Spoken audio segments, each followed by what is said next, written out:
Hello and welcome. We are live. Nerdarchy for nerds, by nerds. I'm Nerdarchy Steve, and as always, I'm hanging out with this nerd. Nerdarchy Ted. And you know what? Because we're starting early, before we get into anything about nightmares, we got a question in the chat that I'm going to get right into. And it is from Eric. It says, I have to run today, but I'm super tired. Will you run my session for me? So, you know what?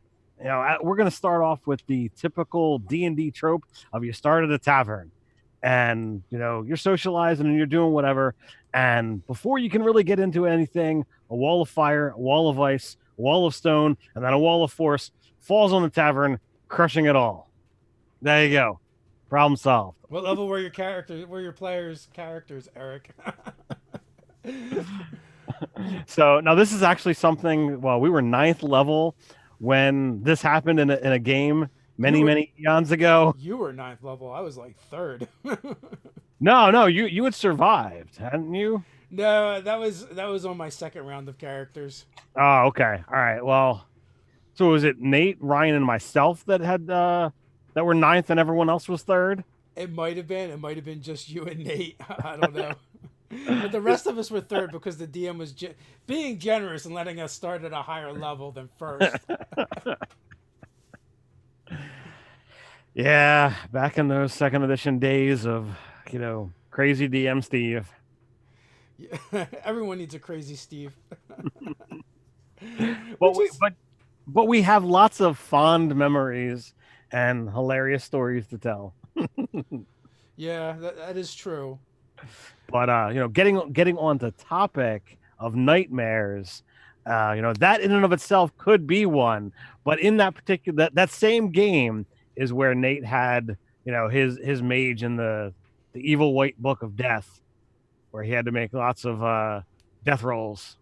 Yeah, you're probably not calling it by the right name either. I feel like it might have more adjectives at that point. Oh well. I mean, as the game went on, it had more and more adjectives added into it. I think every time he failed a saving throw and had some horrific transformation to his character, it got another adjective. I don't remember all of them. Yeah, gone are the days where we would chant death rolls, death rolls, death rolls. The good old days. So with that, yeah, we do have a topic. The topic is nightmares in D&D, which could actually mean a lot of different things. I would completely agree. Nightmare is something that obviously we know what the definition is. You have a bad dream that's got the ability to, you know, cause an unpleasant memory or unpleasant reaction. But we've got as storytellers, we have to look at what can this be done to further the story, to foreshadow events. You can use these in so many different ways without getting into any actual mechanics. You can use those particular situations of like, okay, maybe you're playing a religious person and your god is trying to warn you about an issue, and it can't directly tell you what's going on, so it gives you an idea of it, and then happens to come across as a nightmare. That that's a possibility. Also, I've definitely done this before in my games where the players travel to a dream realm, right? But you could it doesn't have to be just a dream realm. It could literally be a nightmare realm. I mean that in and of itself would be more of a Ravenloft feel, and you could look for inspiration within the Curse of Strahd to see more gritty rule sets. You could have things that healing is problematic, or death saves require a 15 or higher to succeed, because here everything is terrible. Um, yeah, absolutely. Or almost like a dark and twisted version of like a psychedelic realm is kind of like comes is what comes to mind for me. And when we say nightmares, there's so many different ways you could use it. There's a monster called a nightmare, right? That has nothing to do with dreaming. Correct. Is the fiendish horse. Also, night hag, which actually does have some things to do with dreaming because they had their nightmare haunting, which I'm going to pop open D&D Beyond. While on the other plane, the hag magically touches a sleeping humanoid and the material plane. Protection from evil and good spell cast on the target prevents contact, as does a magic circle. As long as the contact persists, the target has dreadful visions. If these visions last for at least an hour, the target gains no benefit from the rest, and its hit point maximum is reduced by 5 die 10. It's 5. Well, it has a die 10 listed in parentheses, but the 5 there, I guess, is the average. Uh, if this effect reduces the target's hit point maximum to 0, the target dies, and the target was evil. Its soul is trapped in the hag's soul bag. The reduction to the target's hit point maximum lasts until removed by a greater restoration spell or similar magic. So you could definitely do something with foreshadowing with with a creature like that, and have it happening to villagers or NPCs that the players are friends with. You know, if you were going to be introducing a covey of hags in the upcoming adventure. Well, I mean, we even have a comment from Eric saying that he loves the idea of the wicked whispers of an owlet causing nightmares. So there's a variety of monsters that already are in that vein of usage or abilities. Also, with the night hag, woe be the adventurers that let her escape. Well, I mean, hags are supposed to be, intelligent and cunning, and you know, power wise, they're not as big of a threat, to a mid to late level game. So you could honestly have, you know, fallbacks or precepts put in there, plans, so that if things do go dark, if things go awry, the night hag has a way out, so that it can be a lingering villain.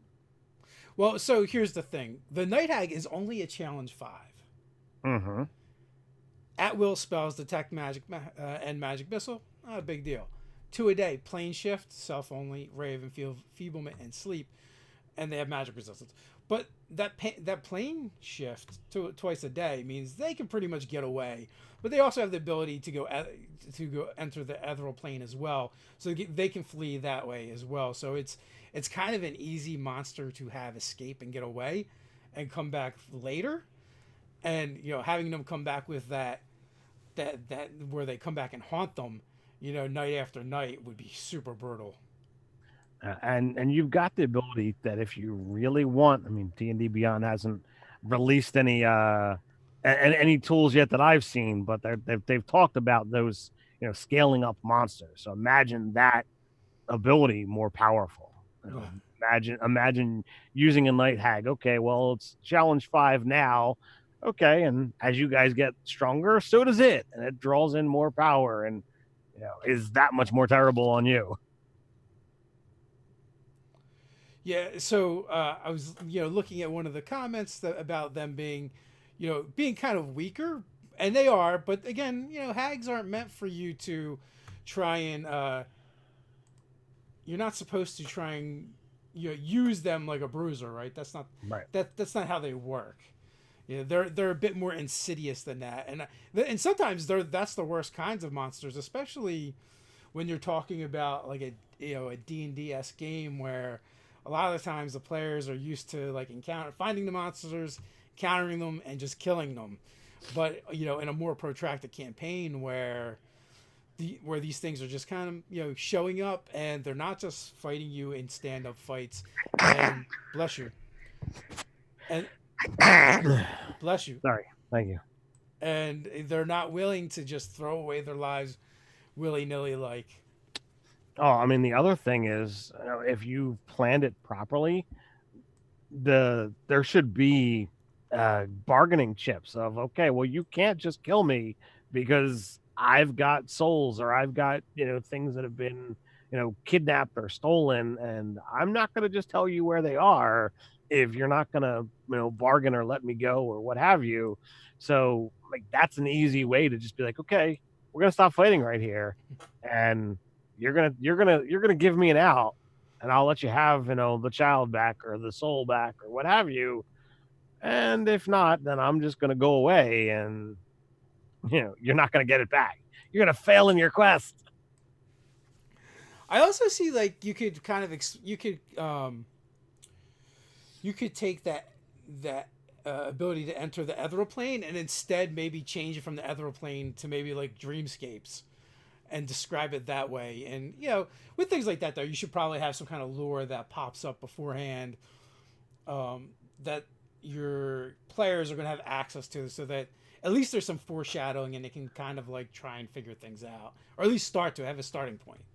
I would say is the biggest thing. I mean, it's always good to add lore to your world, make it your own, make it more rich and vibrant, and give players who have those intelligence based or knowledge skills the ability to use them and have it mean something. So now we've talked a little bit about how you might use nightmares from the DM side of things, right? Whether it's specific monsters, whether you want to have the players enter, a pocket dimension of nightmares, whether you want to use it for foreshadowing things to come. You could have it, a deity's way of interacting with the players if they're angry with them. These are all good ways to use nightmares, but from a player standpoint, there's ways to use them as well. Well, here you have the ability from my perspective is to add a little bit more depth. You can, especially if there's not anything going on, you can be able to enter into some extra role playing by describing something that your character actually fears, and the traits and flaws gives us ways to figure out those things ahead of time. If something terrible has happened in game, you that can affect your character. Well, perhaps their boon companion died. Perhaps they fought a creature and they nearly died. So something that has been incredibly impactful could be, you could use nightmares, and I wake up in a cold sweat, fearing that Narcitus is right there, and I was gonna die. So like you enter into your own little role playing thing to use that as a catalyst to have a conversation with a fellow player. Yeah, absolutely. I think that is a great idea, and that's along the lines that I was thinking as well. Like maybe you're on watch. You're out adventuring. You've camped out for the night. You've long rested, and everyone is around the fire sleeping. Whoever's on watch is on watch, and you could describe your character waking up screaming or in a cold sweat, and either the person on watch notices them if they cried out and woke up, maybe they woke people up, and then like you said, it's an opportunity for another player to ask you, well, what's going on, why are you freaking out, and then from there you could go into some role-playing stuff. If that would be a really great way to introduce some traumatic stuff from your backstory into the game, in a way that isn't really like info dumpy. Right, because you're sharing a story without just be like, "Hey, here's this thing that happened, and I didn't like it."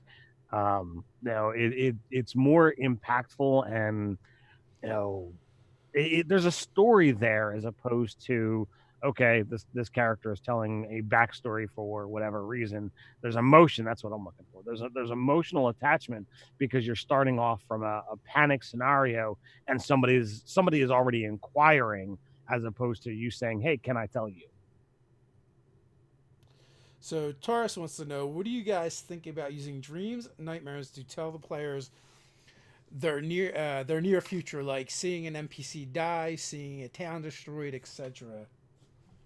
I mean, if you're dealing with foreshadowing, if you're trying to relay information of them either being on the correct path or the incorrect path, it's a great way to put those things out there.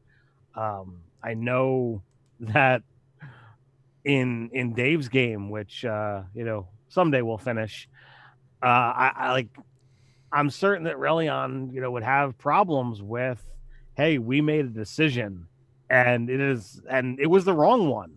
and because of it, there is a major change to the world. An entire town was evacuated, and many people were killed because we chose to go in the wrong direction. And yeah, maybe not a whole lot of people know, but that sucks. That's good. That's something that's going to be impactful. So if there were some way of having him to have information to know which was the right way to go before we made that decision, that would have been great. Yeah, absolutely. Only a future Relian could go back and tell past Relian, Yeah, that would be. and then it could all be changed. Yeah. So someone brought up the fact of the Batman the animated series of Batman being, I think I vaguely remember the episode as well, Batman being trapped in a dream and not knowing it until he tries to read something, and then it becomes apparent because you can't read in your dreams apparently. Well, in that's the case, but But there might be other things that you could do like that. It goes back to like what you said, allowing the players to use their knowledge skills. mhm. If you come up with a weird tick of something, and Yeah, and then they can knowledge it and check it out. if you wanted to put forth that okay, in the dream realm, this is always a constant, or this is always the opposite. Well, perhaps it's a mirror of everything, and it's not exactly easy to understand that. Okay, well, if you're right-handed, in the dream realm, you're really left-handed, and you don't really perceive it because you're doing what would be natural. um, I honestly, when I watched that Batman episode, I honestly thought that was true, that you couldn't read in your dreams. And I've I felt like an idiot when I talked to other people who they've dreamt and read things, and I'm like, no, you can't do that. They're like, yeah, you can. I'm like, but it said so on the TV show. I watched Batman an episode of Batman the animated series. It is Batman, now. Batman's not gonna lie to me. I don't actually know if you can read in your dreams or not. I don't remember if I ever have. So, but yeah, so as a player, like we were saying, is you can bring out parts of your backstory through that, and also too, like a lot of players like to write really traumatic backstories.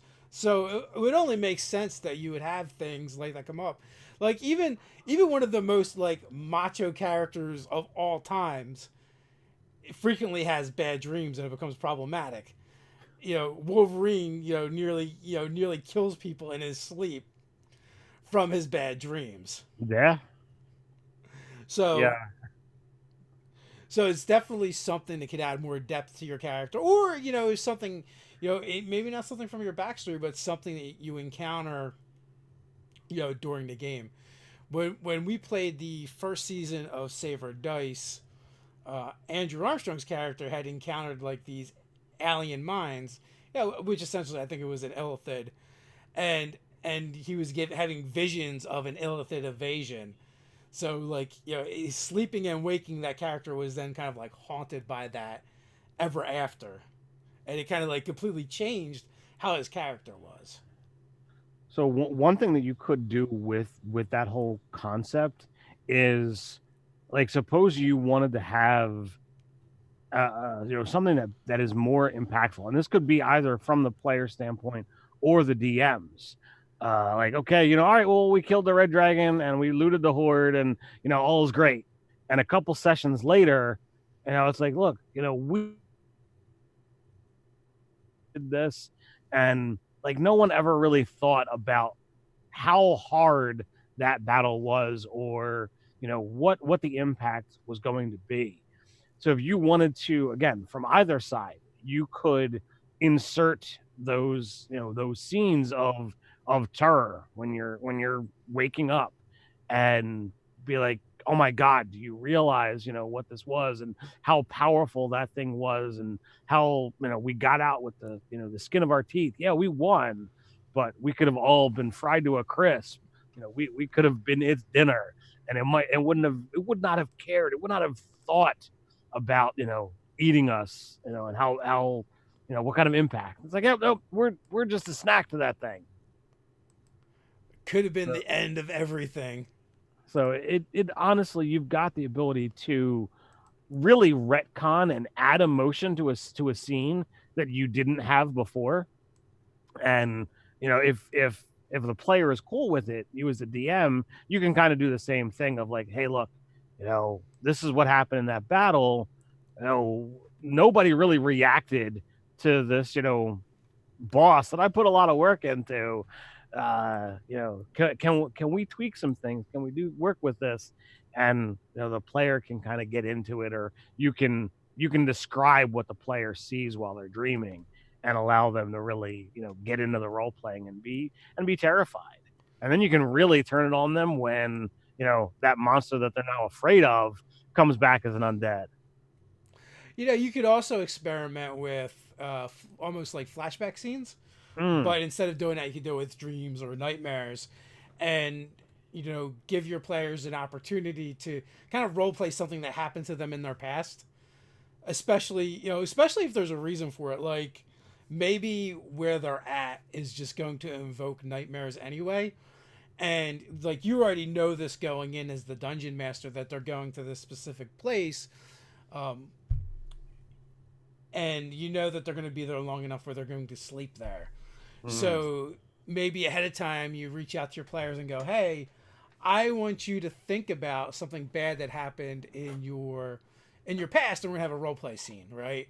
And so like instead of doing a combat encounter that night, maybe you go around the table and give them each a short scene from their past that they get to actually they get to kind of like start it, but then as they begin narrating, then you as the GM can step in and role play with them.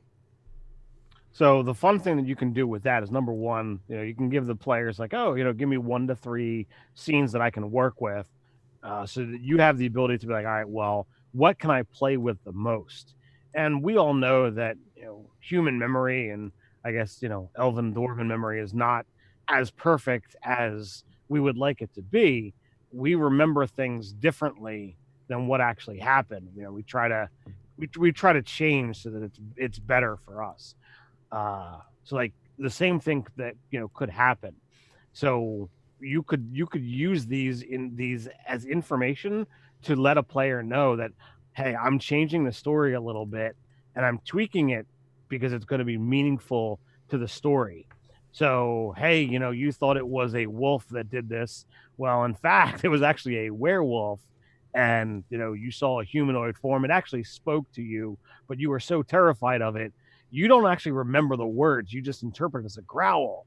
But now that you're there and more present, you're hearing the words. And, was it asking you to join? Was it, saying that I'll be back? Or, what was it? Was it giving you a warning? Was it actually trying to do something that's going to be helpful? So you can bend and twist things in a lot of really fun ways using this whole concept and mechanic. The other idea too is you could go like they begin narrating and they've kind of outlined it for you, but then you insert and jump in and start changing it, Mm-hmm. and you're like, this is absolutely not how it happened.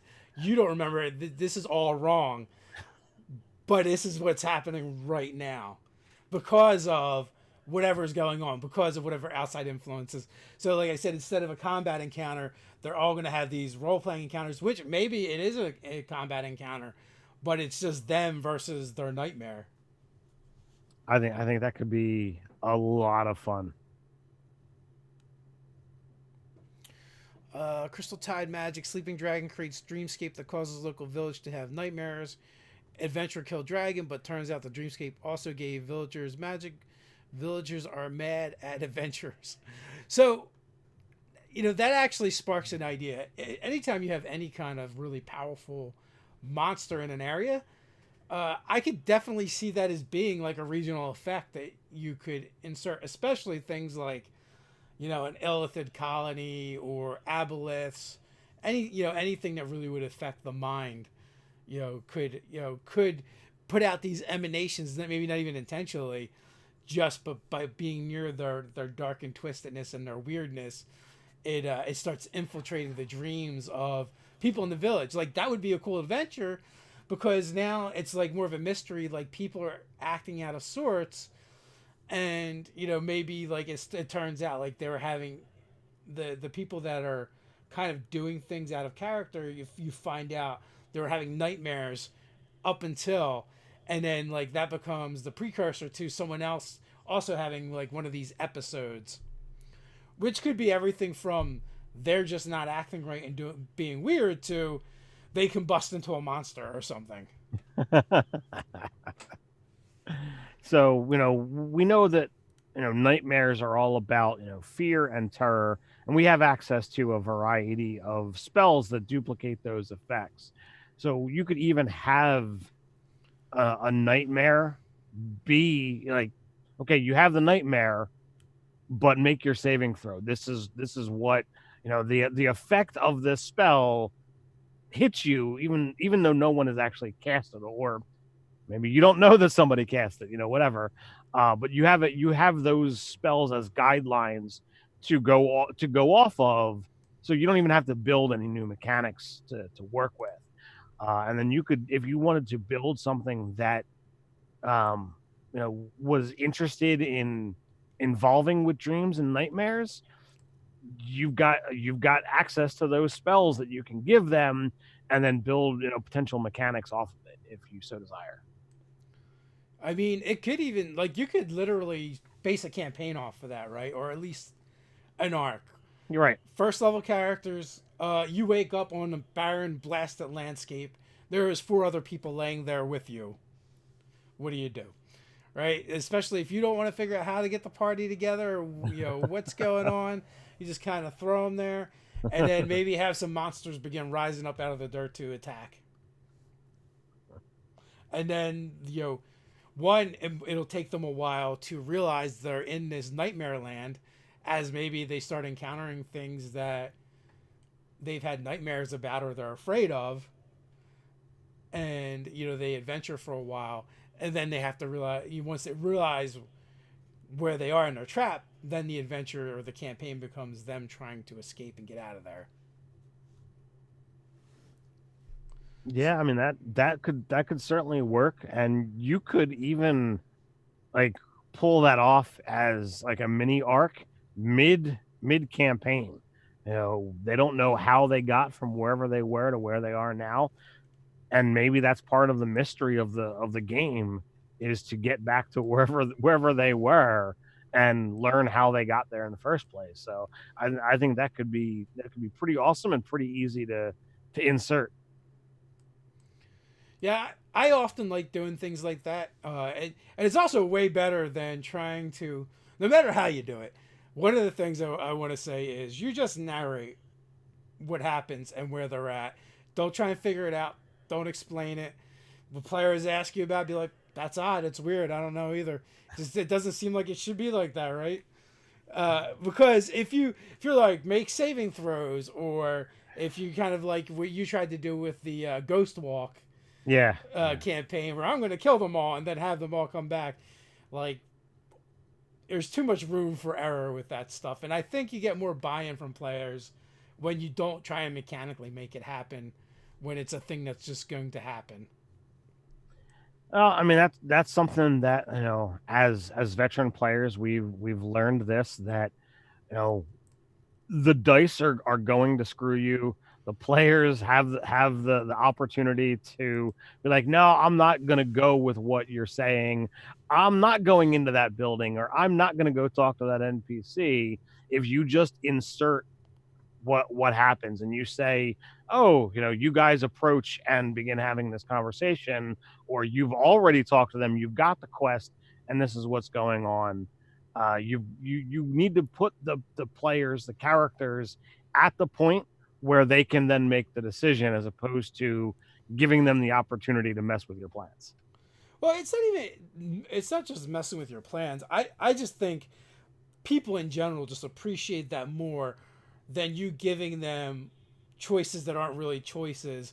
Once they realize that like they could not affect the outcome, I think people start feeling like you just wasted their time, and there wasn't really a point to it. Like there is no aha that they're gonna be, oh, you got me and enjoy it. More than likely, I think more often than not, players just get annoyed.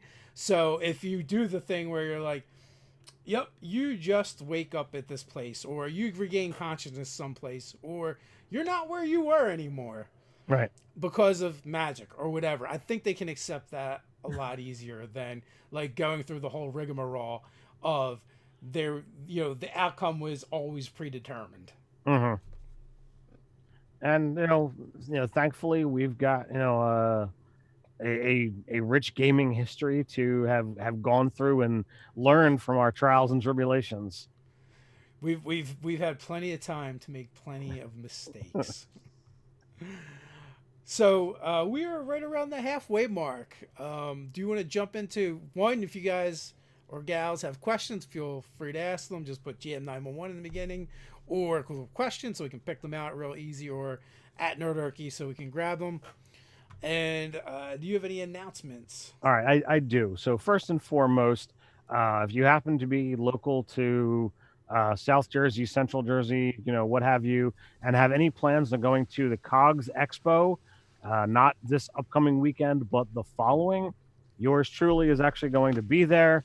Um, look for if you're going to be there, look for me in the leather armor with the big, Nerdarchy N emblazoned upon my chest. Come say hi. I'll bring a Sharpie or whatever have you. If for some reason you want me to sign a Nerdarch, sign your player's handbook or what have you, we can chat, talk about D&D, and Your forehead, whatever. if you really want me to sign your forehead, I'll do it. But I think it's kind of weird. Nerdarchy Ted will sign your babies if presented with child. But I think it's just cogsexpo.com if you want to get the information. I think it's in Parsippany, New Jersey.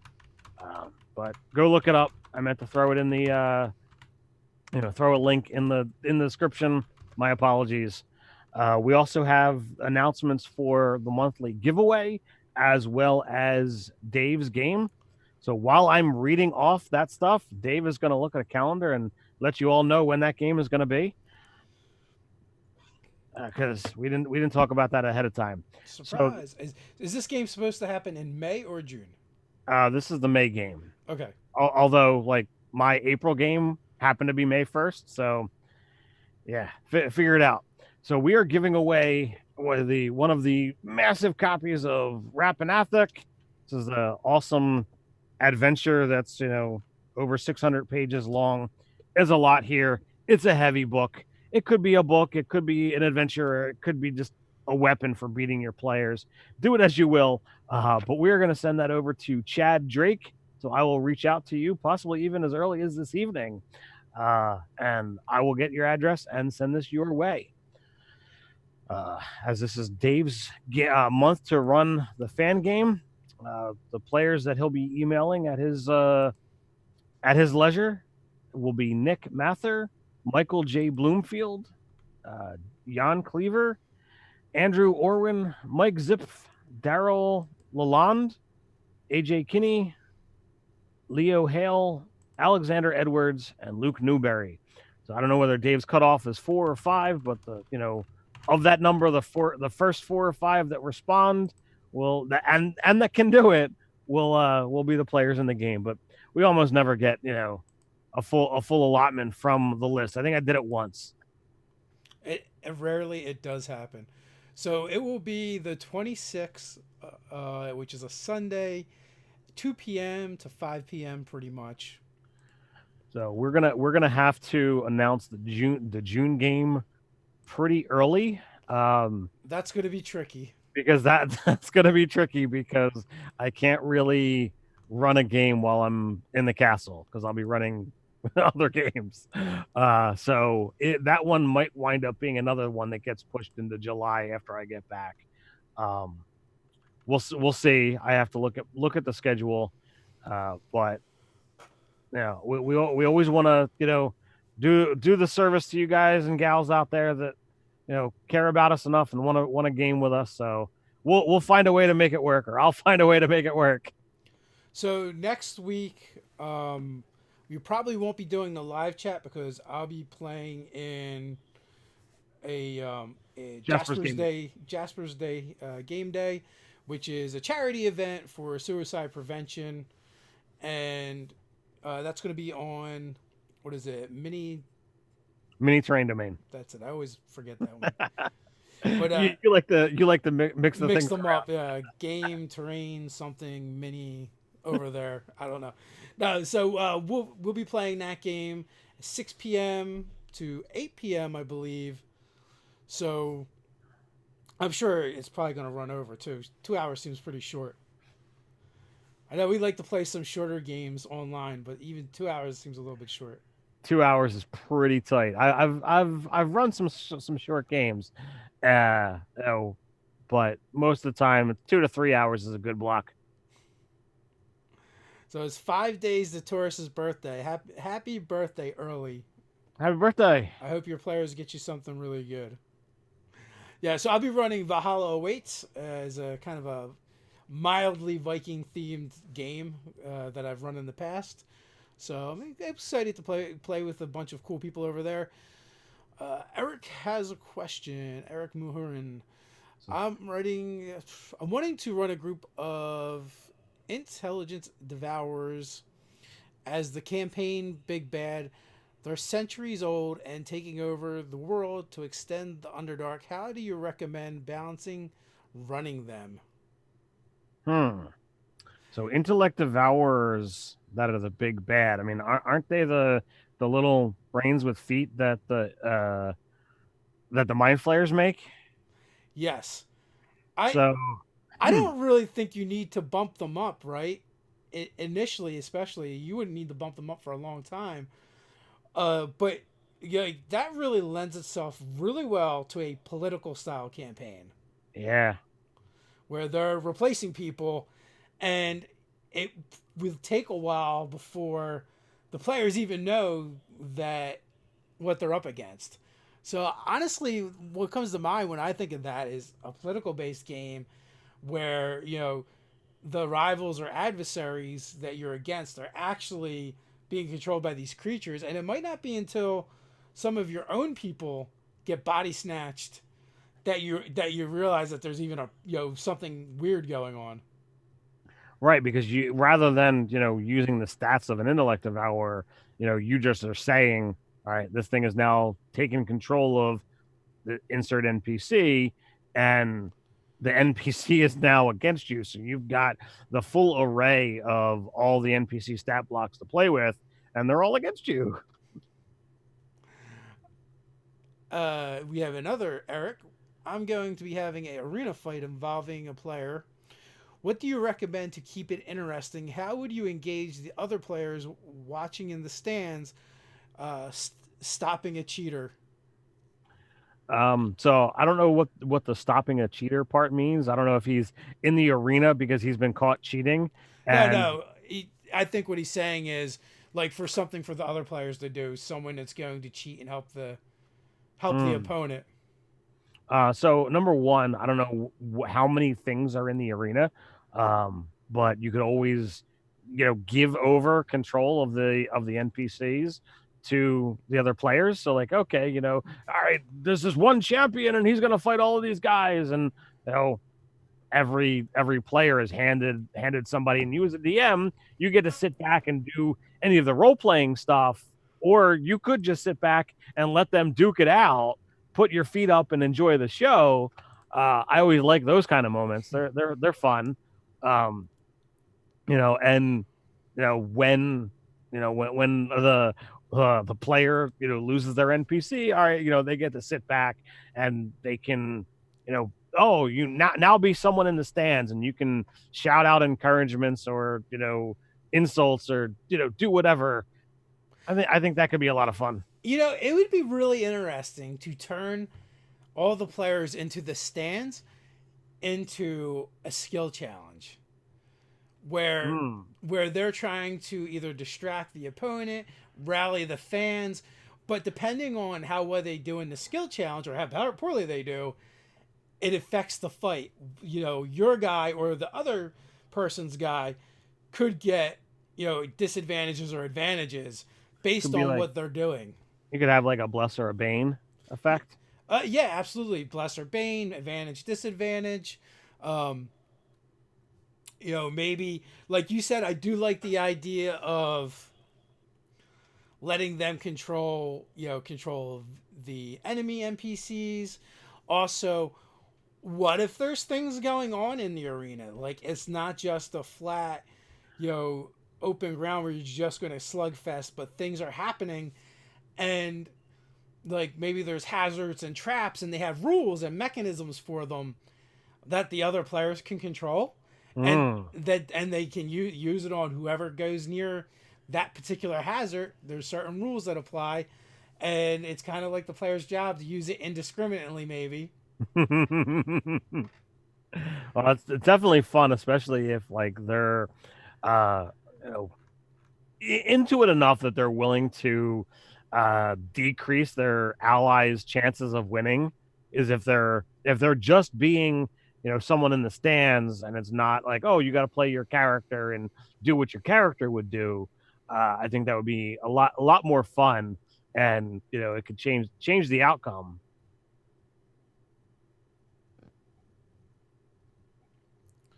Yeah, exactly. Crystal Tide magic. Get the crowd riled up to give advantage to the guy in the ring.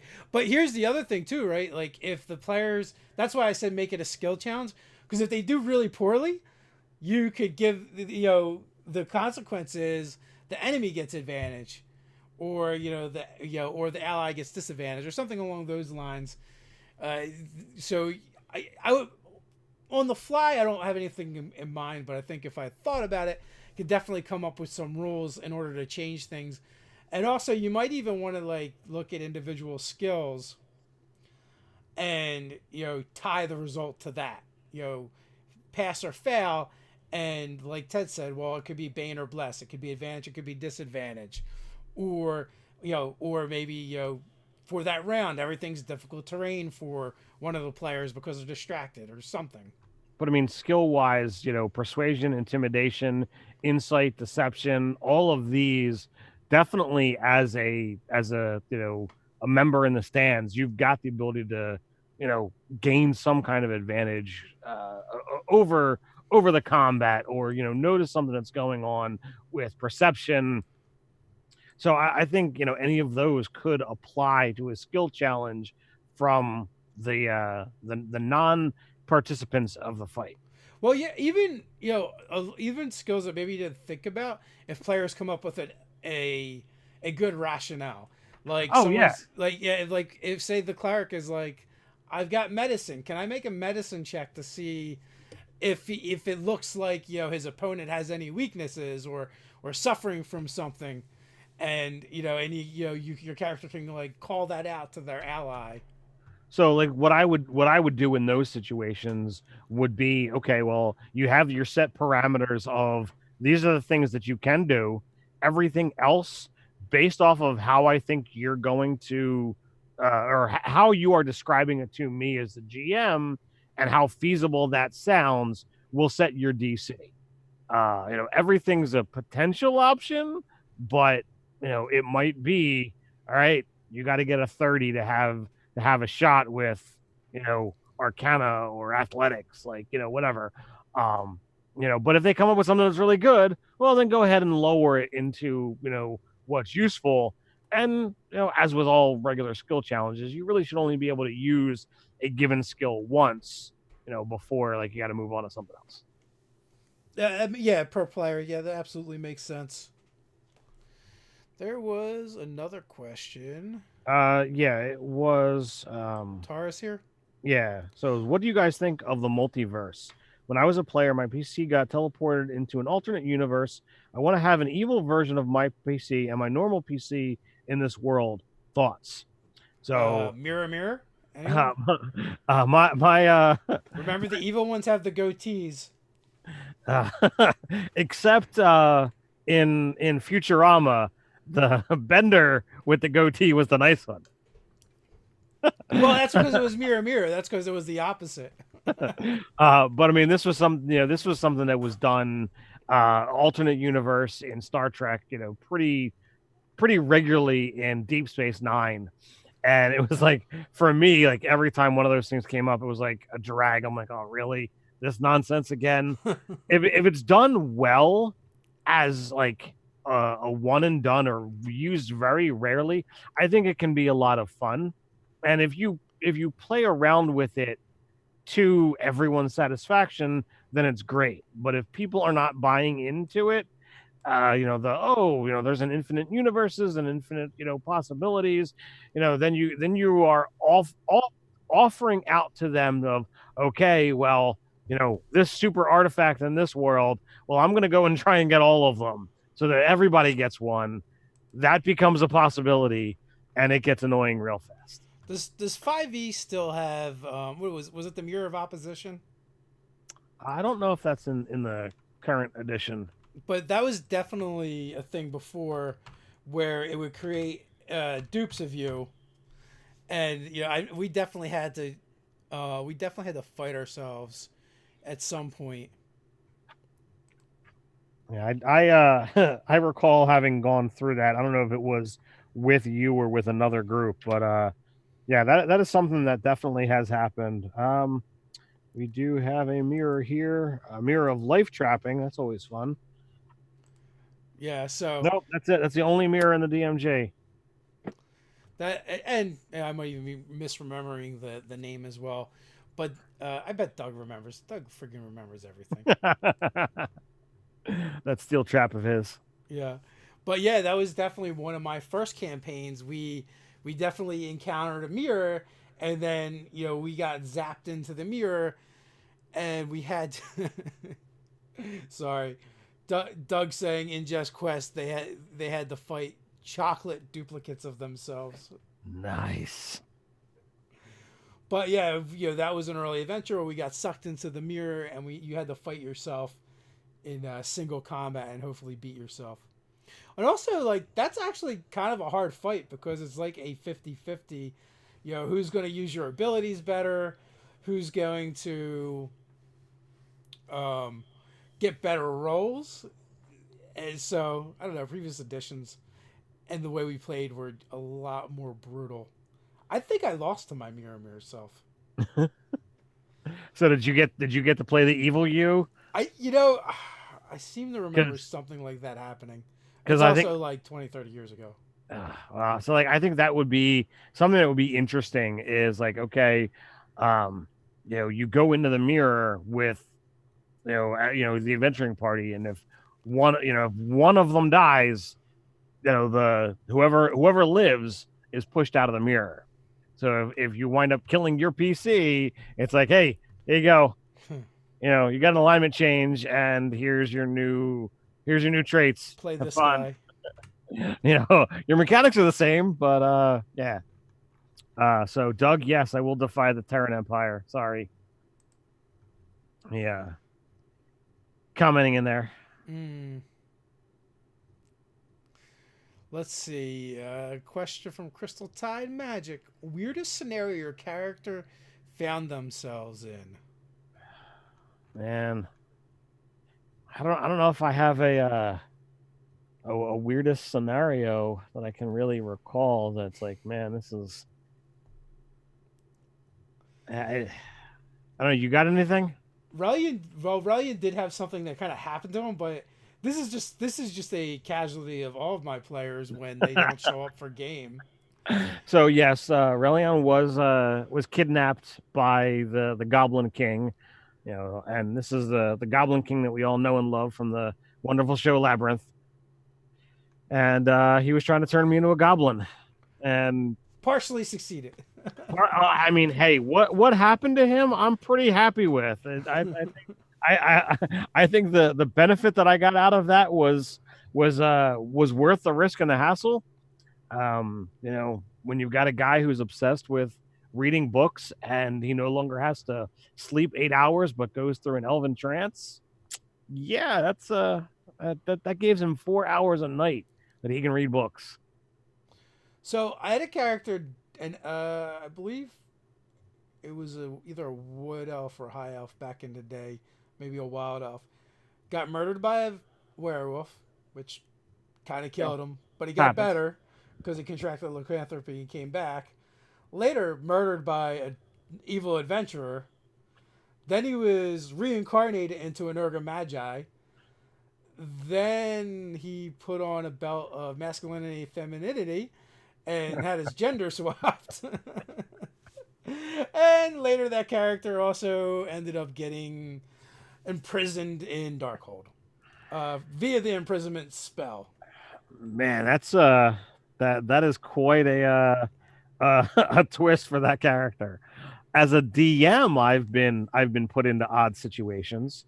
Uh, But that's more as the player than the well, it's than in the game. all because of player choices. So I mean, it's definitely there. The one family gathering in the early days of us gaming, we decided, Ted's going to run a one shot, and Dave decides he's going to play an enchanter, and I came up with a little quest, and the players decided they weren't going to leave town, and Dave just wound up using charm person, which was far more devastating back then. Someone's intelligence was low enough, like they wouldn't get a saving throw for a month. So yeah, he decided he was gonna make a prostitution ring, and yeah, that's what I had to contend with.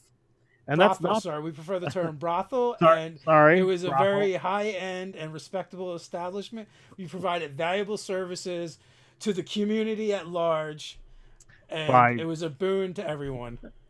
by dominating the minds of others, right? Uh, so, and that's not the worst of them. Many years ago, but after this effect, we were playing third edition, and my love of Dark Sun, the Dark Sun books are here behind me. You know, I decide, okay, guys, I'm going to start this campaign, and one of my players decides, you know what?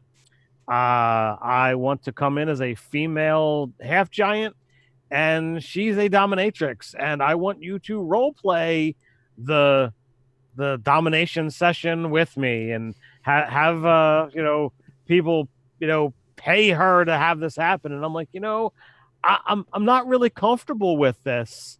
This is not anything I have any real experience with. Yeah, we're not gonna do this. Like, we had a couple minutes of it, and he kept trying to pull more, and I'm like, no, I'm not comfortable here. Ted crawled under the table. I No more. I didn't crawl under the table, You but just wanted to. I wanted to. So yeah, I think I was put into weird situations because of player desires. I also I had a character get beat to death by an intelligent weapon because me and the weapon had a disagreement, and I guess its ego score was too high, and it just beat me to death. So yeah, I don't know, I mean, over the years, some things have definitely happened.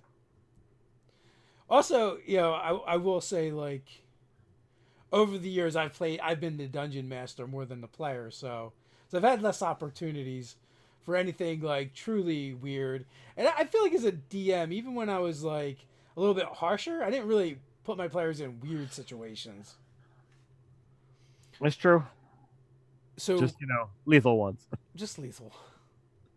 So I'm not gonna make you roleplay a dominatrix session with me. Um, Crystal Tide Magic. Favorite genre to play through or run? I love Arcanapunk and space horror. Well, I don't know. I guess I have to say fantasy because we pretty much have throughout all of our gaming history have always gone back to fantasy and primarily run fantasy with small excursions to other genres. I think I would agree with that. Although I'm not opposed to stepping up technology and doing a steampunk or arcana punk type scenario. I would like to explore things like Eberron, or specifically Eberron, more because of those things.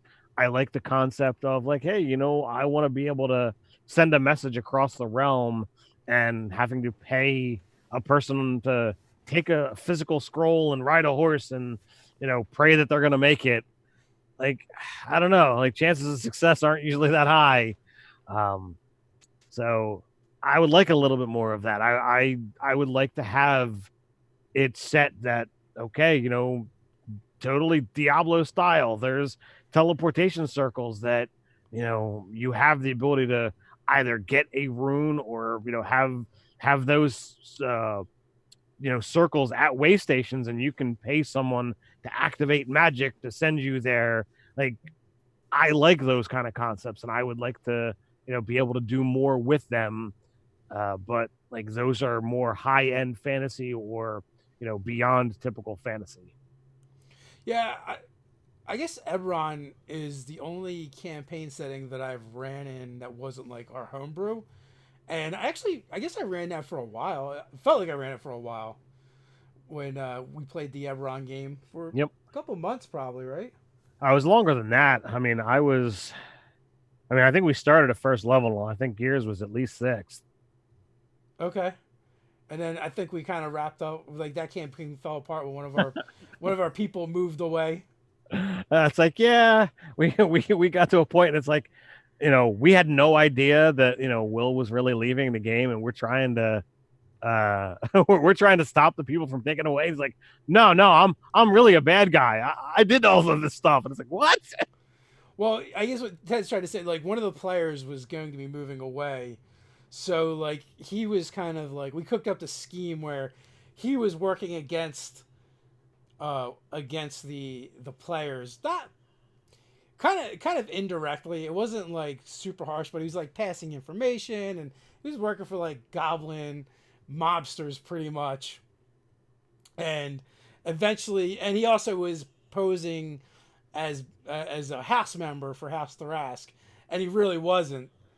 And eventually, like since he was leaving, we finished his last session with House Thrask showing up with their guards to arrest him, and or maybe it wasn't harassed. Maybe it wasn't House Thrask. Maybe it was just one of the Watch got wind of it, and the Watch was sent to arrest him because Jeremy's character was also of House Thrask, and he was ready to throw down to protect a fellow house member. All of us were like totally on his side, and he's like, no, no, no, don't. I really did this stuff. I don't want you guys to get in trouble. So it was kind of like a cool send off. We've done a bit of superheroes games as well. I see it popping up in the chats. Um, we've done Mutants and Masterminds. There's probably even some games on the channel. I've played Marvel superheroes on the channel. So we've definitely had some super games. We've done a little bit with Heroes Unlimited for Palladium as well. Yeah, we did. In Palladium, we did Heroes Unlimited. We did actually not on this channel, but on SR2 Joker. We played some Ninja Turtles, which was a awesome game. I had a lot of fun with that. Yeah, I guess that's not superhero, but it's kind of comic. It's Right. still a comic book. It's modern. It's comic Yeah. book. I don't remember my character's name. I just remembered I was playing a football player that got dunked in some mutagen, and got mutated into a hippo, and he was a sumo wrestler. I don't remember much about my character, other than I was a ninja squirrel. And I I made two characters for that game just to see, and I went with the squirrel, the one I made first, but to really showcase how unbalanced it was. Like, had I played the badger, like, everything was vastly superior. It's like, I could barely afford my katana that the squirrel had, whereas my badger had his own minivan full of a vast amount of computer equipment, weaponry, armor. He wound up with like $100,000 that he could spend on whatever. And when he escaped the lab that made him, he just stole everything he possibly could. It's like, this is just ridiculous. So Taurus wants to know, which do you prefer, homebrew or pre-written adventures, Ted? Oh, I mean, come on, it's pre-written adventures. They're like, we got 'em loads of books about them, right? Isn't that what we do here? All the time. So, I mean, if maybe you're new to hanging out in Ted's basement and you're not as familiar with us, we pretty much never run pre-written adventures. Apologies for the sarcasm. It's the Jersey in us. I ran one for Christmas, and that was Orcus Claws from Frog God Games. And I mean, you run some. You've been doing some stuff for a while now with RPG Crate. I have, and so far they've been pretty happy with what I've been doing. It was far more challenging in the beginning trying to do what was presented, in its full or in its entirety. And I had conversations. I'm like, look, this is taking far too long to run through all that's there. Do I have any permission to kind of trim down or slim down what's there? And eventually it got to a point where it's like, look, you're a good GM, do what you want, with the material that's there, that's provided. And he's been pretty happy with it. But like it usually comes in 3 cards. Do I have any here? Um, but I mean they're pretty cool cards. There's a lot of information. Each one comes with its own map. I don't know how well that's coming across, but I kind of take the story that's there and I trim it down to get it into a 2 to 3 hour block. Now, knowing that I'm only going to get a handful of combats, I try to insert role playing scenes where typically there isn't one always written. Um, but I mean, I've got players that are definitely interested in the role playing portion of the game, so I try to definitely tailor that to my play style and their play style as well. Yeah, I feel like you can get off approximately an encounter an hour. Whether it's social or or Combat. combat. That not that it usually takes an hour, but all the other filler stuff usually fills it out. So usually about an hour an encounter. So with that, it is that time. We're after 9 o'clock. Again, we won't be here next week, but we'll be back the week after. You can come watch me play on Jake's channel. Just keep an eye out for Twitter and the Facebook page, which is no longer hijacked, Woohoo! and other social media where we'll probably announce what's going on and give you a link to that so you can come hang out with us there. So with Yeah, that, and wait. So if you are, planning to, come to the Cogs Expo and you want to reach out so that, you've got the ability to let me know that I should be on the lookout for you. Just reach out to us, Nerdarchy at Gmail or Facebook or how any of the normal ways of contacting us. Certain you guys are aware of it. This way, I can make my checklist of who's going to try and tackle me. there you go. So until next time, stay Stay nerdy. nerdy.